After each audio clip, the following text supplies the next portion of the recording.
Salut les amis et bienvenue sur notre chaîne. Aujourd'hui, on va plonger dans un passage super intéressant de l'évangile de Matthieu, plus précisément les versets 15 à 20 du chapitre 15. C'est un moment clé où Jésus nous donne une leçon profonde sur ce qui nous rend vraiment purs ou impurs aux yeux de Dieu. Alors, installez-vous confortablement. On commence tout de suite. L'histoire débute juste après que Jésus ait eu une discussion assez tendue avec les pharisiens et les scribes. Il lui reprochait que ses disciples ne suivaient pas la tradition de se laver les mains avant de manger. Jésus leur a répondu en leur montrant que leur tradition les éloignait des commandements de Dieu. C'est là que l'apôtre Pierre, toujours aussi direct, intervient. Il dit à Jésus « Explique-nous cette parabole ». Pierre n'a pas tout à fait saisi le sens des paroles de Jésus et il demande une clarification. C'est quelque chose qui nous arrive à tous, non ? On lit un passage, on l'entend, mais on a besoin d'un peu plus de lumière pour vraiment comprendre. La réponse de Jésus est directe et, pour l'époque, assez révolutionnaire. Il leur dit « Vous aussi êtes-vous encore sans intelligence ? Ne comprenez-vous pas que tout ce qui entre dans la bouche va dans le ventre, puis est jeté dans les lieux secrets ?» Ici, Jésus utilise une image très concrète, presque crue, pour faire passer son message. Il parle de la nourriture, de la digestion et de ce qui est évacué du corps.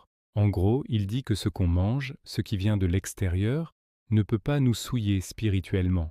La nourriture suit un processus purement physique et n'atteint pas notre cœur, notre être intérieur. C'était une idée radicale pour les Juifs de l'époque, pour qui les lois alimentaires et les rituels de pureté étaient centraux dans leur foi.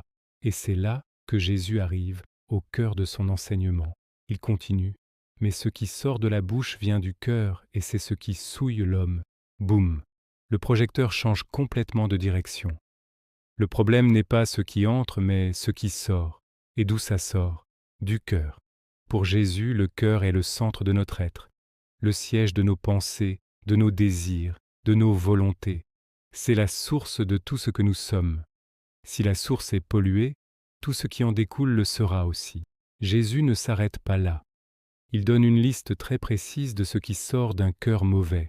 Il dit « Car c'est du cœur que viennent les mauvaises pensées, les meurtres, les adultères, les débauches, les vols, les faux témoignages, les calomnies. » Regardons cette liste de plus près.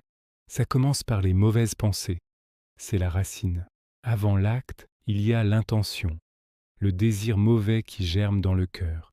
Ensuite, il mentionne des actes graves qui détruisent les relations et la société. Meurtre, adultère, vol. Il parle aussi de la débauche, qui couvre un large éventail de comportements immoraux. Et enfin, il aborde la question de la parole, faux témoignages et calomnies, qui sont des péchés commis avec notre bouche mais qui naissent dans un cœur malveillant. Jésus conclut son explication de manière très claire. Voilà les choses qui souillent l'homme. Mais manger sans s'être lavé les mains, cela ne souille point l'homme. Il remet les choses à leur juste place. Les rituels extérieurs, comme se laver les mains, ne sont pas ce qui compte le plus. Ce qui est fondamental, c'est l'état de notre cœur.